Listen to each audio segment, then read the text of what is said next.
o Pelé, né? Bom dia, pessoal. Bom dia. Bom dia, gente. E aí? Bom dia. Esse último programa do ano vai passar no primeiro dia do ano que vem. Né, é legal isso, legal. Mas a gente está atualizado, né? O fato, né, vai ter a posse, né? O pessoal vai estar. Mas se bem que a cerimônia de posse é à tarde, não é isso? Ninguém consegue fazer cerimônia de posse de manhã no dia 1º, né? Eu acho que os governadores fazem de manhã. De manhã. E o presidente faz à tarde, não é isso, Rocha? No próximo já não vai ser dia 1º. Eu acho que o próximo não vai ser mais dia 1º, que é um erro total, né? Vai ser dia 5, uma coisa assim. Acho que o Rocha não está ouvindo direito, não. O Rocha está com uma roupa especial. Ele vai ter que explicar para a gente essa camisa. Não, a minha camisa é em homenagem ao Pelé. Eu resolvi pegar uma camisa paisana que tivesse as cores do Brasil. Isso aqui é traje de gente que tem missão cumprida. Está liberado, entendeu? Posso entrar o ano sossegado, não estou devendo nada para ninguém, não estou cobrando nada de ninguém, estou sossegado, cumpri minha tarefa. Ô, Rocha, a sua participação lá do programa da Globo News foi um show, viu? Eu gostei muito. Na verdade, eu quando dou essas entrevistas, faço essas falas, eu procuro humanizar a figura, falar de detalhes que usualmente não aparecem na grande imprensa, ninguém fala e tal. Isso já desde o tempo que ele estava lá, quando eu podia, né, dar entrevista, porque no período que ele estava preso era muito complicado. A gente falava, normalmente saía distorcido, saía com algum grau de veneno, o que era dito, né? Mas eu sempre procurei ressaltar esse aspecto mais pessoal, mais humano, né, da fé religiosa, do pai de família, do amigo dos amigos, da família. Esse detalhe que era... O Rocha, confrontava a figura do monstro. Naquela entrevista, né, que eu fiz contigo no YouTube, você falou disso tudo, né? Você sabe que teve um amigo meu que assistiu essa da Globo News e assistiu aquelas que eu fiz do YouTube também. Aí fiz com você, Manuel Caetano, e o cara chamou a atenção disso. E ele disse o seguinte: olha, talvez pelo formato, etc., as suas entrevistas, Alberto, foram mais interessantes. Ele mencionou particularmente com você, Manuel Caetano, e com o Gilberto Carvalho também, que foi muito interessante, né? Que são pessoas que acabaram conhecendo muito ele de perto, né? Interessante, isso foi muito importante. Tu comparas ainda com... Tem um documentário que foi feito mais olhando o agrupamento, a vigília, mas que te entrevistou também, lá do Joaquim. E é interessante ver que as entrevistas, basicamente, tem as mesmas pessoas, mas o documentário olha mais a vigília, o que a Globo News não fez por razões óbvias. Mas se tu comparas o tipo de resposta que tu desse naquele momento, nas conversas com o Alberto, que eu também assisti, e essa última, teu personagem mais consistente, né? Assim, no sentido de que tanto tu como teu primo destroem essa visão que a gente tem, às vezes meio ruim, do advogado. Que é uma pessoa fria, vocês trazem humanização, tu é o contraponto porque ele é um pouquinho mais emotivo, tu é o contraponto porque tu é mais engraçado. Então, assim, ficou uma coisa de, nossa, advogado pode ser uma pessoa bem sensível, que entende o problema, que traz a solução, mas também traz a humanidade. Márcia, interessante. Você faz parte daquele grupo Me Engana que eu gosto, né? Poxa, muito legal esse ambiente de... Né, advogado, para mim, o Rocha sabe, né? Eu sempre recordo a frase de Lenin sobre os advogados, né? O Eustáquio vai gostar. Lenin dizia: advogado, não confio em nenhum deles, nem os do partido. Nem os do partido. Mas nem todo mundo é assim. Às vezes a gente encontra pessoas que, vamos dizer, elas conseguem trazer a melhor solução daquele momento. São pessoas, vamos dizer, que não estão só atrás de um objetivo específico, mas olham a questão e dizem: qual é a melhor solução? A melhor solução é essa. Essa é a minha expectativa de cada advogado. Sei que muitos não são assim, Ô, Mas Márcia, eu acho que essa você questão é sabe importante. a história do físico que foi para o inferno? Não. Foi um físico muito famoso, muito competente, foi para o inferno, equivocadamente. Era para ele ir para o céu e ele foi para o inferno. E ele chegou no inferno e fez uma revolução no inferno, montou ar-condicionado, fez um milhão de coisas. E nesse meio tempo, Deus percebeu que a burocracia errou, né? E resolveu ir pessoalmente no inferno, conversar com o diabo, pedir para o físico voltar ir para o céu. Aí chegou lá, explicou tudo para o diabo. Aí o diabo deu falou: não, de jeito nenhum, esse físico não sai daqui do inferno de jeito nenhum. Aí o Deus ficou nervoso, sabe? E ameaçou o diabo. Aí o diabo deu uma gargalhada. Aí Deus falou: mas por que você está rindo? O Deus falou que ia processar o diabo. Aí o diabo riu e falou assim: não existe advogado do céu. Ai, que mal. Cara, envolveu todo mundo. Nem advogado, nem advogado, nem juiz e nem promotor. Agora é o seguinte, eu quando passei no curso de Direito, fui todo feliz dar notícia para o meu pai, que era um velho dirigente do Partido Comunista, ele fez uma cara assim, olhou para mim, uma cara de desprezo. Falei, pô, passei no vestibular, você não fica feliz, não comemora? Ele, olha, é o seguinte, advogado é um bicho esquisito. Advogado não tem sindicato, tem ordem. Eu não gosto. Essa é boa. Essa foi boa. É outro nível, né? É outro nível. Ô, pessoal, olha, eu acho muito difícil a gente não falar dessa grande figura que foi Pelé, não é isso? O cara, ele ajudou a formatar a identidade dos brasileiros, de nós brasileiros. Não fez sozinho, claro, fez graças ao fato de ter jogado com gente muito boa, né? Mas ele trouxe 3 Copas do Mundo, foi responsável, e isso formatou a visão que temos de nós mesmos, brasileiros. É uma figura importantíssima da história do Brasil, importantíssima. Como é que chama? O jornalista lá, o dramaturgo Nelson Rodrigues, o Nelson Rodrigues, Sim. ele falou bem, né? Quer dizer, o Pelé ajudou o Brasil a superar o complexo de vira-lata, né? Que o Brasil sempre era relegado para segundo plano em nível internacional, e pelo menos no futebol, que é um esporte extremamente popular, o Pelé colocou o Brasil na ponta, né? É como se a gente tivesse disputando com Einstein ali, entendeu? Na física e tal. O Pelé fez isso no futebol. Então, isso aí deu uma projeção muito grande para o Brasil, para ele. E aí tem o outro lado, que é o seguinte: é um menino pobre, mineiro, tinha de ser mineiro, né? De Três Corações. Mas, o Eustáquio, ele passou muito pouco tempo em Três Corações, mas, né? Ele logo Alberto, foi para Bauru. Minas Gerais é assim, Alberto. Você fica meia hora, você já fica impregnado pela sabedoria. É igual o Milton Nascimento, nasceu no Rio, mas foi criado em Minas. Aí virou outra coisa.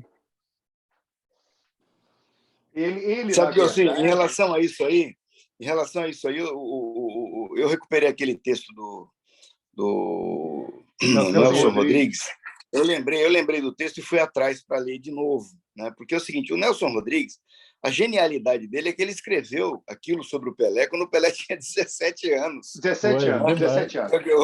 Escrever depois que o Pelé parou de jogar é fácil. Agora, ele escreveu quando o Pelé tinha 17 anos. Agora, a questão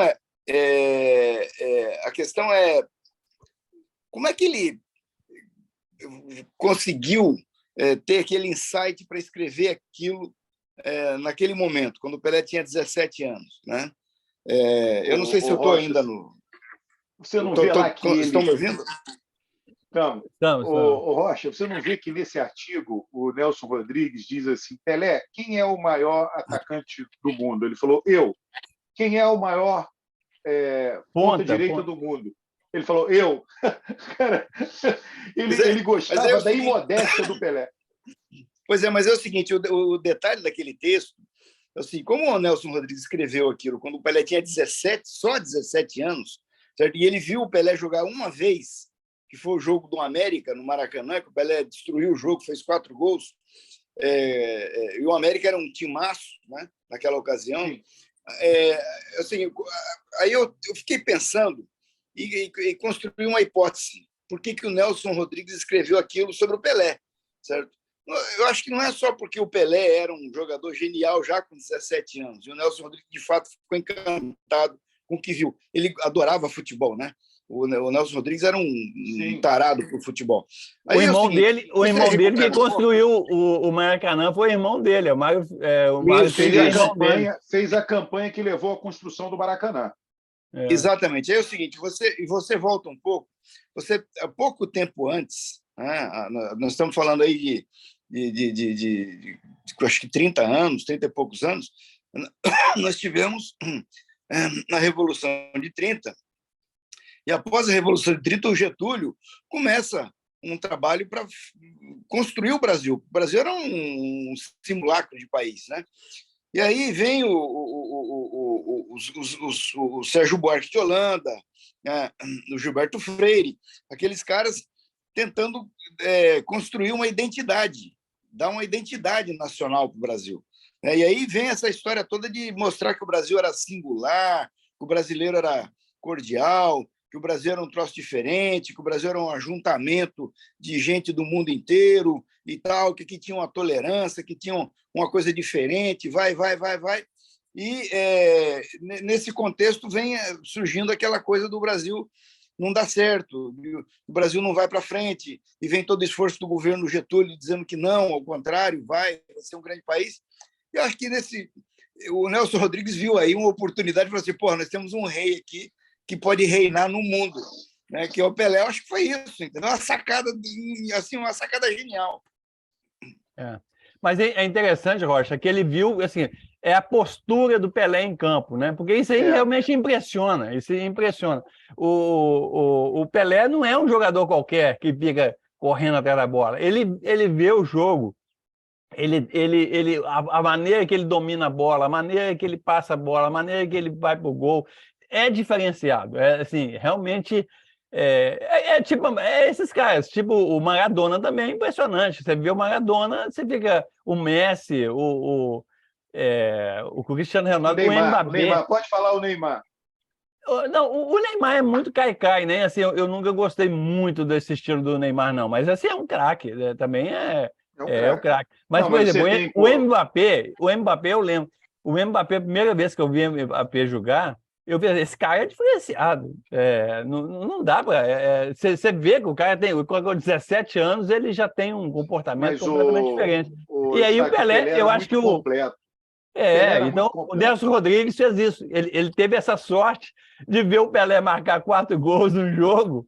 Então ele falou assim, e como o Nelson Rodrigues é genial também, ele fez isso que o Rocha falou. Ele viu ali, né, uma coisa diferenciada que é muito além dos campos de futebol, né? É um menino pobre, preto, né, e com uma majestade que não era comum. Você viu o Pelé 2 vezes jogou no gol. Ele 2 vezes jogou no gol, não levou nenhum gol e ainda agarrou um pênalti. Aí perguntaram para o João Saldanha quem foi o melhor goleiro que ele já viu jogando. Ele falou, foi Pelé. Mas é um cara que combinava essa coisa do talento com o trabalho. Ele, desde pequeno, vamos dizer, ele treinava, ele se esforçava e ele não se intimidava. Tá? Ô, Márcia, só uma coisinha, Márcia. O pessoal fala que ele não treinava, não, sabe por quê? O Santos jogava tantas vezes que ele não tinha tempo de treinar. Ele ia direto para o campo. Assim, vamos dizer assim, ele tinha uma disciplina, não é só assim, vou lá, faço uma coisa e brilho. Tá? Eu me lembro, assim, cientista tem que viajar desde muito cedo na carreira. Então, muito cedo, eu ia para o exterior e naquela época o Brasil era basicamente Pelé. Tá? Então, eu encontrava as pessoas e as pessoas só conheciam Pelé. Isso me dava uma esperança, vamos dizer. É isso que o Pelé trazia de esperança. Porque ele, para minha visão, assim, de que assisti como criança o jogo, ele representava não subserviência, tá? Ele não se intimidava com com seja lá quem for que tivesse aquelas coisas de 200 marcando ele, tá? Uma criatividade e uma pessoa que se esmerava. Se esmerava é assim, ó, tu nota que o cara dava um cutucão nele, ele se reequilibrava e seguia. Tá? Não se, entendeu? Assim, não querendo puxar o Neymar, mas não se tirava no chão tentando cavar alguma coisa.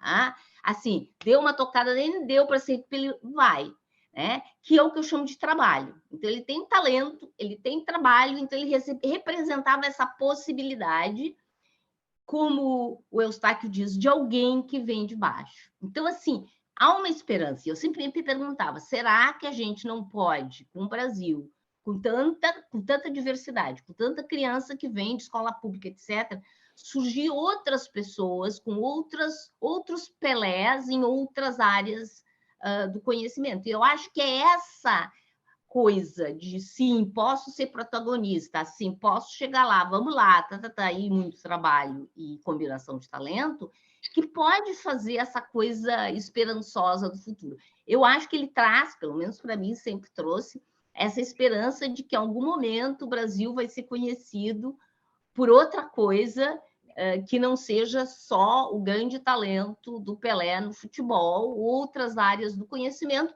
Depois com a evolução, a gente começou a ser mais respeitado em outras áreas, mas espero ainda a gente ter talentos mais internacionalmente respeitados, né, em outras áreas. Olha, você está falando no surgimento de novos talentos, então é o seguinte, hoje é dia da posse do Pelé da política, né?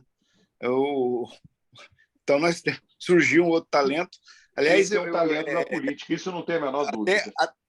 Até adiaram o início do velório do rei Pelé para poder esperar a posse do Pelé da política. Então, assim, eu queria só dizer o seguinte, para abrir essa parte da conversa, impressionante como você olhando retrospectivamente a questão da formação dos ministérios, quando saiu os primeiros nomes, os primeiros, acho que 5 nomes, né? Foi o Dino, o Haddad, o Múcio, o Casa Civil. O cara das relações exteriores. 5 nomes. Então, assim, aí disseram, não tem nenhuma mulher, são 6 homens, não tem nenhum negro, são 6 brancos, né?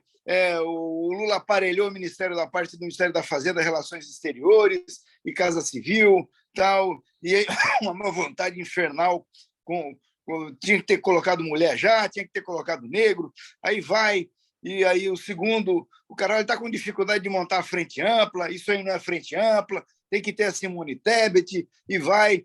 Assim, do começo até o final, foi uma reclamação só, uma impaciência, certo? Notável com o ritmo do Lula. O Lula estava montando, que não é uma coisa fácil, um troço extremamente complexo, ele estava montando o ministério, e ele tinha uma promessa de montar um ministério diverso, um ministério com mais mulheres do que teve no passado, com negros, com o Ministério dos Índios e tal.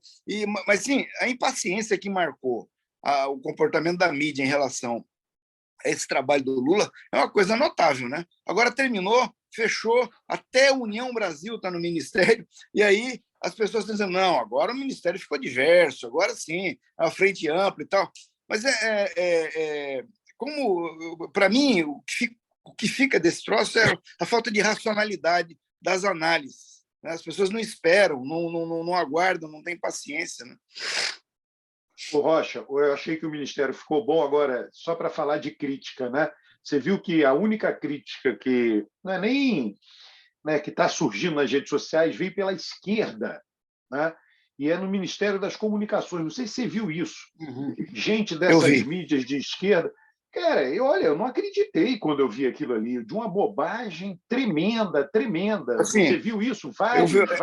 Eu vi e quero eu vou dizer o seguinte, essa área é uma área que eu atuo profissionalmente. Eu sou advogado de rede de televisão há muitos anos, conheço bem essa área, atuo nela, e eu vou te dizer o seguinte, a esquerda não tem espaço na comunicação, muito mais pela incompetência dela própria, porque ela não sabe trabalhar com isso, ela não tem noção, de modo geral, as pessoas que se metem em coisas, elas não têm noção do que é a radiodifusão brasileira, né? Com a dimensão da radiodifusão, o tamanho, como ela se organiza, quais são o que você tem que fazer para montar uma rede de rádio, uma rede de televisão, né? E alguns ficam achando que tem que ter uma rede pública, e o Estado tem que financiar isso, certo? Tem muito equívoco, né? E esses equívocos todos remontam a esse tipo de impressão. O Lula colocou um político no Ministério das Comunicações, né? Não Eu interessa acho que foi quem. do União Brasil, não tinha, foi? No União Brasil? do Maranhão. Ele podia ter colocado, previamente tinha ventilado o Paulo Teixeira, né? E na comunicação, a comunicação tem duas mãos, né? O Ministério das Comunicações, que cuida das telecomunicações e que cuida da radiodifusão, que são as televisões abertas e as emissoras de rádio. E tem a Secretaria de Comunicação, que é a SECOM, que controla as verbas estatais, isso é outra coisa, para distribuir. Então, teoricamente, a SECOM sempre foi e é mais importante do que o Ministério das Comunicações. O Ministério das Comunicações ele concede, faz as licitações para conceder geradora de rádio e televisão e concede as repetidoras. Eu vou te dar um exemplo concreto, uma crítica que eu tenho, que eu já fiz isso diretamente para as pessoas. Durante o governo da Dilma e do Lula, o Sindicato dos Metalúrgicos de São Paulo ganhou uma televisão. Lá em São Paulo, lá em São Bernardo, e que, em função da reestruturação para digitalizar o sistema, essa televisão foi parar na Avenida Paulista. Então, o Sindicato dos Metalúrgicos de São Paulo tem uma geradora de televisão instalada na Avenida Paulista. Isso é uma coisa, assim, se você for falar para você, isso é uma joia da coroa. É uma coisa fantástica, maravilhosa. No entanto, até hoje, essa televisão não conseguiu se expandir para o Brasil, para o país, se tornar uma rede nacional de televisão, embora tenha todas as condições e estrutura para isso. Então é o seguinte, não adianta ser o Paulo Teixeira ou ser o João Pedro Stedley, o ministro das Comunicações, se não tiver competência para fazer o que tem que ser feito, entendeu? E outra coisa, né, o Rocha, o Ministério também você monta para obter apoio político, né? Isso daí é fundamental. E aí você vai vendo o peso das pastas, o que tem. Né? O Lula avaliou, pô, qual é o problema de ter alguém que não seja do PT, não é isso? Tocando o ministério que não manda tanto assim, né? Quer dizer, mudou, a comunicação do mundo inteiro mudou, hoje rede social é importante demais, né? Então, assim, ele fez a conciliação. O objetivo é o quê? O objetivo é formar a maioria parlamentar. Eu acho que então, com isso... mas isso aí, assim, eu acho que o Lula é um mestre realmente, é um Pelé da política, ele consegue conversar com todo mundo. Eu não teria a menor paciência para ficar enfrentando toda essa briga com a mídia, com os partidos, etc. Agora, cá para nós, é duro você saber, depois de 15 anos de governo PT, agora ganha de novo, aí a gente tem que ter o filho do Renan Calheiros, o filho do Jader Barbalho, o filho do Alcolumbre lá, quer dizer, o amiguinho do Alcolumbre do Amapá. Essa presidencialismo de coalizão do Brasil... Mas o país é isso, eu sei, mas assim... O país é isso. Mas eu queria que fosse uma coisa... Só está revelando a frustração dele. E, de fato, é de muita gente, não é só dele, não. Muita gente de esquerda está assim também por causa do tamanho dessa coisa. Agora, é o seguinte, as pessoas têm que entender que, primeiro, o rabo não balança o cachorro, certo? O Ministério das Comunicações é rabo, não é o cachorro. Segundo, o governo do Lula tem que ser um governo de reconstrução nacional, de reposição da nossa democracia. Não tem outra tarefa.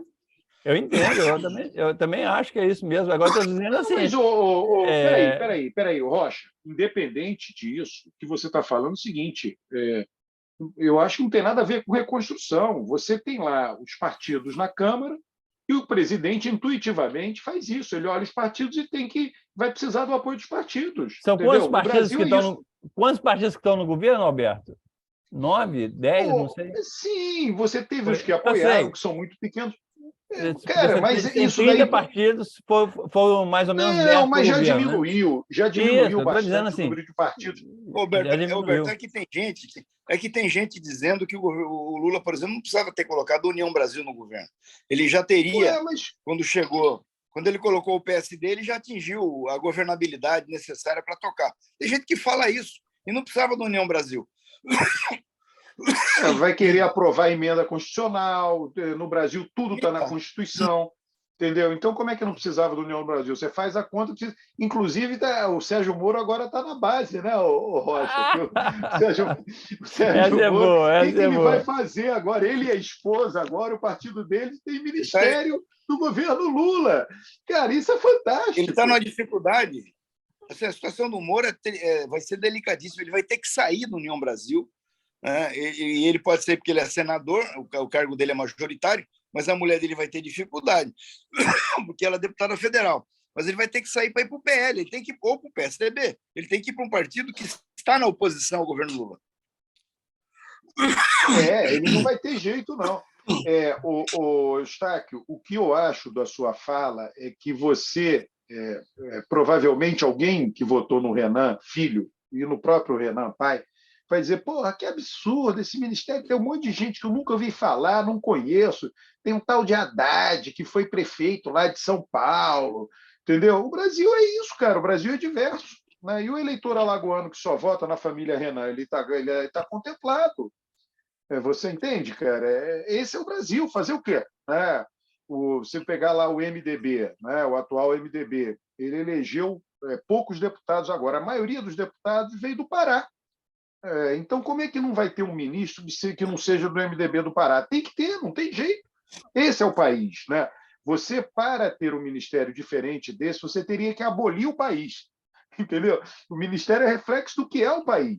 Não, mas o que eu quero dizer é o seguinte, eu comecei falando o seguinte, que o Lula é um Pelé da política, só que essa política nacional, ela tem muitas limitações, né? A gente teve que reconstruir o país, né, com gente antiga, com métodos antigos de fazer política, porque eu sei que o Jader Barbalho ele fez um trabalho incrível. O Lula teve uma grande vitória no Pará. Helder, no caso, foi até o Helder. O Helder, né? A família Barbalho deu uma grande vitória. E ele vai ter que ser contemplado, assim como a Bahia vai ter que ser contemplada no Ministério, né? Incrivelmente, parece que Minas não foi muito contemplado, não, né? Nem o PT de Minas, nem a oposição de Minas. Não, tem aquele cara, o Alexandre lá, do PSD. Não, o PT de Minas não entrou, mas Minas entrou. Minas está no Ministério. O senador, né? Senador. Eu sei, mas assim, isso reflete, Alberto, as limitações. Você sabe muito bem disso. Você fala muito disso, a quantidade de partidos, a falta de programas dos partidos, etc. Isso mostra a dificuldade que a gente vai ter pela frente para reconstruir o país. Porque a gente está reconstruindo um país com métodos antigos. Eustáquio, isso que eu ia falar. Eu ia dizer o seguinte, assim, a Márcia postou no Twitter, eu acho que ontem, uma notícia de que com a ida do Pimenta para a SECOM, aliás, a ida do Pimenta para a SECOM é uma coisa assim, fora da curva, né? Quem conhece o Pimenta, as posições dele, é um cara bem à esquerda, e cuidar da verba publicitária do governo, realmente é uma surpresa, né? Aí, para minha surpresa, eu gostei demais da indicação do Pimenta, festejei, né?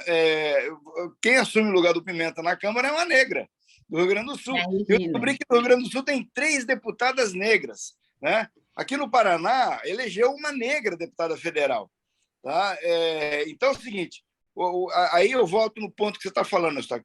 Nós, a esquerda, tá? Temos que fazer a lição de casa. Nós temos que ser mais competentes, mais racionais, mais organizados. Nós temos que saber montar bancada para disputar a Câmara Federal, como o PP faz, como o PSD faz, como a União Brasil faz. Eles sabem fazer. E a gente tem que aprender a fazer isso também, entendeu? E colocar gente boa. Assim, nós melhoramos, certo? A representação da esquerda no Congresso pode olhar. Em matéria de negro, de mulher, de gente mais progressista, nós melhoramos. E a gente tem que continuar melhorando. Vai ter eleição de novo daqui 2 anos. Depois, Rocha, em 2026, a gente tem que fazer a lição de casa. Até acabei de citar um exemplo aqui, de que o Sindicato dos Metalúrgicos ganhou uma geradora de televisão em São Paulo e ela fica restrita a São Paulo porque eles não trabalham para expandir para o Brasil. Ô, Rocha, até um comentário sobre esse negócio da Câmara dos Deputados, né? No ano passado, no orçamento de 2021, cada parlamentar, cada senador e cada deputado tinha direito a 16 milhões de emendas individuais, 16 milhões, dinheiro pacas, né? Neste ano, né, houve uma atualização do valor, sei lá, a inflação, foi para 19 milhões, foi acima da inflação. E agora, com a distribuição de metade do recurso que era do orçamento secreto, eles foram para o ano que vem para 36 milhões. É muito dinheiro. Eu estava vendo 2.500 municípios do Brasil têm uma receita total menor do que 36 milhões. São municípios muito pequenininhos, com poucos eleitores, né? Mas só isso para cada deputado e cada senador tem na sua mão uma receita maior do que 2.500 municípios brasileiros. O que eu acho dentro dessa fala? Vai ser mais difícil a renovação. Olha, se eu sou um deputado que nos próximos 4 anos tenho 36 milhões na minha mão por ano, que vai ser atualizado ainda, né? Eu vou trabalhar direitinho esse recurso para que eu seja reeleito, né? Isso daí vai criar olha, vamos ver, os estudos, né? A ciência política brasileira vai estudar isso. Eu acho que isso vai criar uma barreira à renovação, viu? Vai ficar mais difícil renovar a Câmara. E isso é a principal barreira. Mas só uma coisinha. Isso é a principal barreira para as mulheres não entrarem na política. Porque como o Congresso é majoritariamente masculino, e como é comprovado isso, você sendo deputado, a chance de você ser eleito é muito maior do que se você não for deputado. Então, ainda mais com esse tanto de recurso, então a tendência é uma menor renovação. E isso é uma barreira muito grande para as mulheres e para os negros entrarem na política. Deixa eu pegar esse gancho para 2 coisas. Primeiro, isso é ruim no sentido de manter como está, mas eu acho que é um volume de recursos importante para esse pessoal da diversidade que entrou agora. Tá? Ou seja, que vai poder fazer políticas mais ligadas à diversidade, e também é o momento da sociedade aprender que ir lá fazer pressão no Congresso, que as pessoas chamam de lobby, não dá para ter vergonha. Então, as universidades tem que ir lá. E lembre, uma universidade como a URGS tem um tamanho de influência enorme, porque tem os estudantes, a família dos estudantes, então tem que começar a universidade também a se vender, não só pedir dinheiro direto para o executivo, mas ir ao legislativo e demandar emendas realmente eficientes. E espero que a TEBIT, como seja do planejamento, consiga monitorar para onde está indo esse dinheiro e que política é essa que está indo esse dinheiro. Márcia, monitorar você pode, mas quem decide é o deputado, não tem jeito. Quem decide, mas a gente pode, como sociedade, pode monitorar, e daria uma bela manchete de jornal, por exemplo, uma coisa que eu descobri recentemente com um estudante meu. A maioria das emendas parlamentares que vão para ciência e tecnologia são de baixíssimo nível, não daria nem para chamar de ciência e tecnologia, tem TLR 1, se eu forçar muito 2, que é uma medida avaliativa de tecnologia. Ou estão investindo não é em tecnologia, não é coisa que vai virar nenhuma tecnologia, estão chamando para dar um nome bonito, mas não é. Então, assim, a sociedade pode, olha, da Bela, monitorar isso, não precisa nem ser feito pelo governo. Isso dá tese para de administração, de educação, tese de mestrado, de doutorado, fazer essa análise. Né? Mas o incentivo principal é ter voto. O incentivo principal é ter voto. Né? O dinheiro está na mão, né? É um direito de deputados e senadores, e eles vão alocar esse recurso, né, de acordo com aquilo que trará mais voto. Ele não vai ter a sua lógica. Você está avaliando a sua lógica é a lógica de um cientista, da eficiência do gasto na ciência. Não é essa a lógica. A lógica de um deputado é a eficiência do gasto no voto. Não é da eficiência do gasto na ciência. Né? Ele não vai monitorar, Alberto, e divulgar, e a imprensa fizer o seu papel, que ela não faz, tá? Se a imprensa fizer o seu papel, que é pegar essa informação, eu vou entregá-la prontinha, entrega essa informação, e aí vai lá em manchete do jornal, deputado fulano de tal usou o dinheiro para uma coisa que não rendeu em nada, que está lá fechada, caindo aos pedaços, que não funciona, que não serve ao propósito, eu acho que não vai virar voto. Mas, o problema é que as Márcia, pessoas não fazem como é que a esse papel. imprensa vai fazer isso? Como é que a imprensa vai fazer isso? São 600 parlamentares. Se você soma deputados e senadores, vai bater, o número é praticamente 600. São 36 milhões, né? Então, multiplica 600 por 36 milhões, né? É muita coisa. Então, como é que você vai divulgar? Como é que foi gasto o dinheiro? Não é Roberto, mas assim. tem que fazer Entendeu? um trabalho. E assim, não é difícil, tem programas prontos, né, que utilizam um pouco de inteligência artificial, que se tu jogar todo o banco de dados, ele separa pelo que tu queres, e é aberto esse dado. É isso que eu estou dizendo, gente, o Brasil tem uma coisa maravilhosa, que é acesso à informação, que agora vai ficar menos difícil do que se nesses 4 anos a gente conseguiu fazer análises, com toda a dificuldade que foi o acesso à informação, com isso livre, tu joga especialista em dados e roda. Se eu tiver por exemplo, eu não preciso nem ser pesquisador para fazer isso. Eu posso querer acabar com o meu inimigo dentro, potencial competidor político, né? Contrato qualquer pessoa que seja mais ou menos com um banco de dados e consegue fazer esse tipo de análise. Ela não é tão complicada e existem ferramentas para isso. Márcio, o que você está dizendo é o seguinte: a esquerda, o campo progressista, vai ter que ser muito mais eficiente. Isso que o Alberto está falando, ele tem toda a razão, porque ele vai ter muito dinheiro e, portanto, a qualidade da disputa política vai subir de patamar. Né? Quem quiser disputar vai ter que ter mais informação, vai ter que ter mais organização, vai ter que ter mais racionalidade, vai ter que ter mais competência na comunicação, na fiscalização, no embate político. Não dá para ficar. Os movimentos sociais vão ter que evoluir para um nível de profissionalismo, né, e de eficiência que talvez não tenham tido até agora. Certo? Se a gente quiser disputar, nós vamos ter que ser eficientes, como o PP é na organização da sua chapa de deputados, como o União Brasil, o PSD. Esses partidos de direita fazem isso com primor. E nós vamos ter que fazer também. Mas olha só, pensa o seguinte, tá, Rocha? 36 milhões, porque também vai ser mais do que isso, você sabe, né? Porque metade se tornou impositivo e metade voltou para os ministérios. E é claro que isso daí vai ser parte da barganha para votar com o governo, como era no passado, não tem nada de errado. Nada do que a gente está falando está errado. A questão não é essa, a questão é o seguinte: se você é um deputado, Luiz Carlos Rocha é um deputado que tem na mão, por ano, 36 milhões, vai ser muito difícil um adversário teu que não tenha mandato, não que tem mandato vai ter uma certa divisão intuitiva entre os deputados daquele estado. Aquele é teu eleitorado, você atende esse, e cada qual... Você sabe que teve uma vez, porque lá o voto é distrital nos Estados Unidos, e cada um desenha o distrito da maneira, né? Tem lá o gerrymandering, que eles desenham.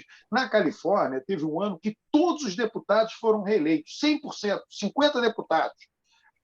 Porque eles fizeram um desenho de distrito, né, que cada um tinha o seu, e republicanos e democratas acordaram: olha, você é eleito por esse, fizeram lá um joguinho. Né? Então, o que vai acontecer? Né? Com mais recurso, só os deputados muito incompetentes realmente é que vão perder o mandato. Né? Aqueles que tiverem o mínimo de competência, vai ficar mais assimétrica a disputa. Esse é o ponto. Né? A disputa ficou mais assimétrica. Isso não importa. Aquele que não tem mandato, para chegar lá, vai ter mais dificuldade, né, do que tinha antes. Basicamente é isso.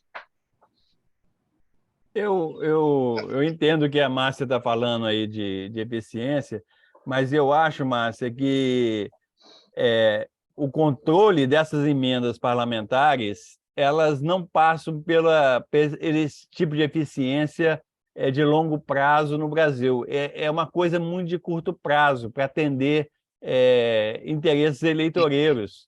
Tem que ser, então, não tem jeito, tem que ser. Então, é para isso. Então, assim, elas são para isso. Por isso que assim, eu não tenho muita esperança da gente usar programas de inteligência artificial, etc., para controlar esse tipo de verba. Eu prefiro discutir o resto do governo lá, com a Tebet, com o Haddad, como é que vai ser a questão, porque isso aí é para atender interesses de curto prazo, aquelas coisas Tem que ser. Não. Tem que ser, o objetivo é esse.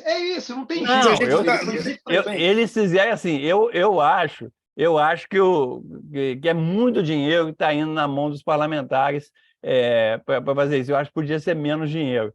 E eu Olha, acho que a gente devia Eustáquio, concentrar mais nas políticas públicas gerais do país, e não nesse tipo de verba aí, porque isso aí é a mesquinharia danada. E ninguém faz nada sério, não. É tudo para eu atender sei, mas o cabo eleitoral, para atender uma coisinha ou outra.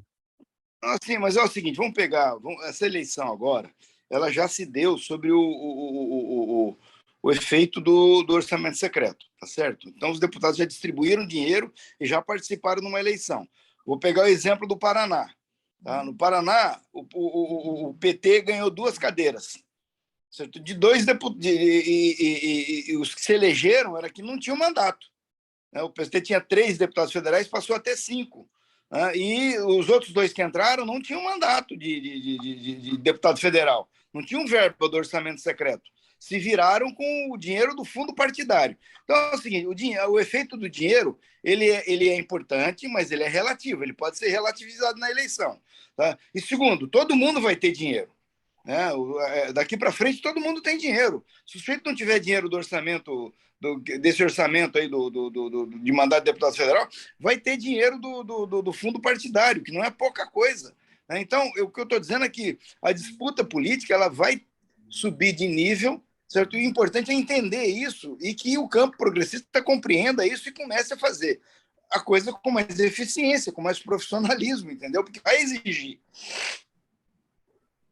Nós vamos ter de pegar a tecnologia, Márcia, da família Barbalho e da família Renan Calheiros. Não, eu acho que assim, a gente pode começar mais jovem, né? Jovens que estão querendo, que têm uma visão de vida mais progressista, por favor, venham fazer cursos de física, de engenharia, tá? Venham fazer cursos de informática, porque lamento informar, se vocês olharem o perfil dos jovens que estão nesses cursos, não é um perfil de esquerda.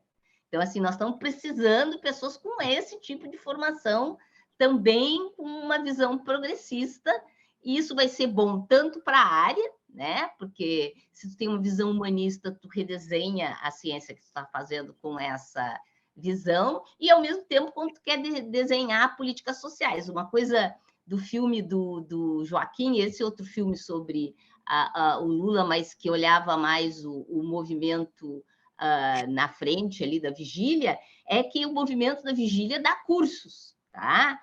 Mas nenhum era curso de formação tecnológica. Eles listavam os cursos super bons de formação de ciências sociais, etc. Mas eu disse, nossa, se eu pudesse estar ali, eu ia dar um curso de informática, um curso entendeu assim, de energia, de outras coisas, né? Do que isso. Márcia, agora... Então, assim, a gente está precisando desse tipo de formação. Márcia, isso aí é dramático. Até eu vou te dar um exemplo concreto. Aqui no Paraná, ali na fronteira, em Foz do Iguaçu, foi criada uma universidade chamada UNILA. Você já ouviu falar? Eu já fui dar uma palestra lá, e a coisa mais triste é que o prédio do Niemeyer, subiu o esqueleto do prédio do Niemeyer e não terminaram. Então, a UNILA funciona dentro de Itaipu, né, do terreno de Itaipu, em prédios cedidos ou alugados. Mas, deixa eu só fazer um negócio, Rocha. Você sabe por que isso acontece no Brasil? Nosso orçamento tem uma característica. Não tem nada a ver com as emendas impositivas. Nosso orçamento não é um orçamento obrigatório, ele é um orçamento autorizativo. Então, foi autorizado gastar com aquela obra, mas não é obrigatório gastar com a obra. E aí o governo decide contingenciar e não gasta com a obra. Isso é um problema. Em nenhum lugar do mundo o orçamento é autorizativo. Isso é um problemático que existe no Brasil e ninguém discute sobre o orçamento.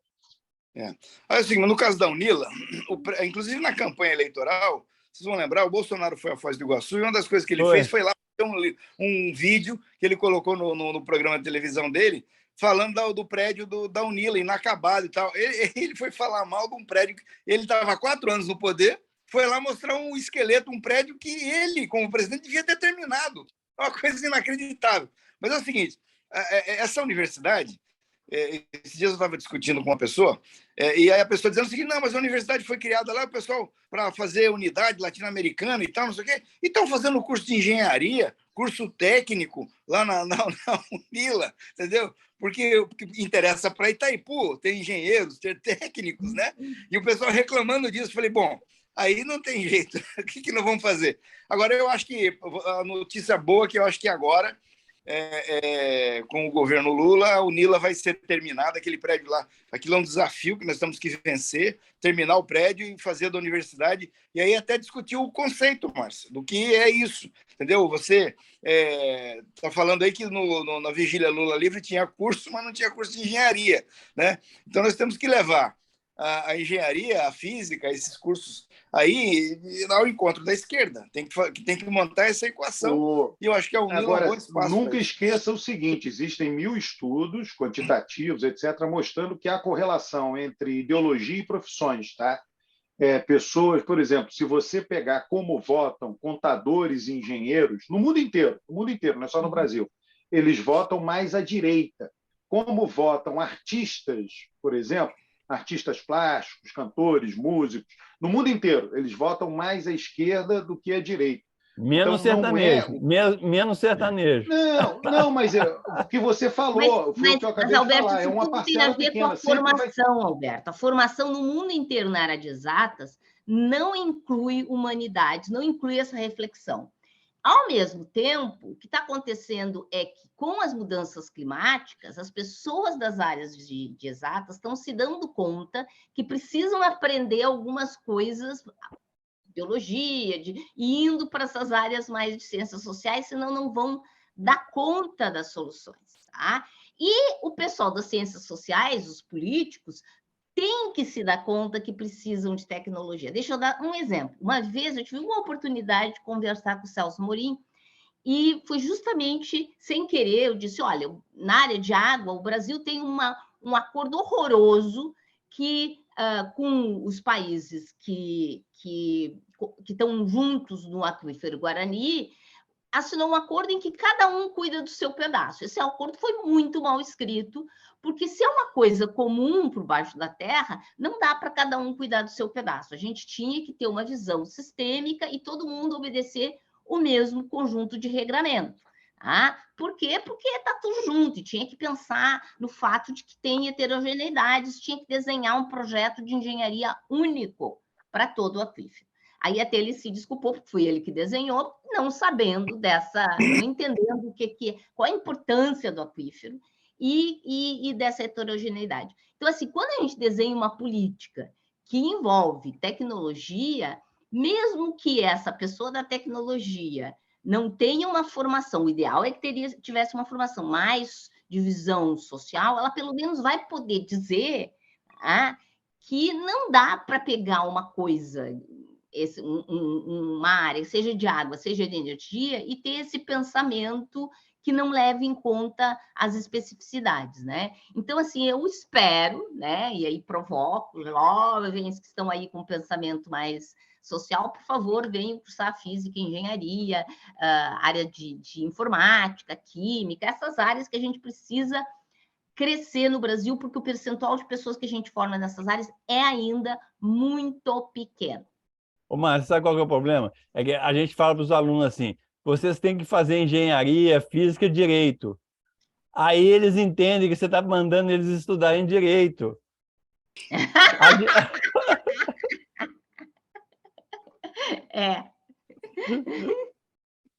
Pessoal, eu acho que é isso aí. Vamos fazer um programa. O último programa ficou muito longo. A gente passou de 1 hora. A gente estava ficando abaixo de 1 hora. Vamos ficar abaixo de 1 hora hoje, hein? Legal. Então é o seguinte, ó, fechando os últimos minutos, as últimas horas das 72 horas, certo? As praças vão... Eu estou defendendo que a gente dispense aos ocupantes dos portões dos quartéis o mesmo tratamento que foi dispensado à Vigília Lula Livre, quando ela ocupou as ruas no entorno da Polícia Federal em Curitiba, né?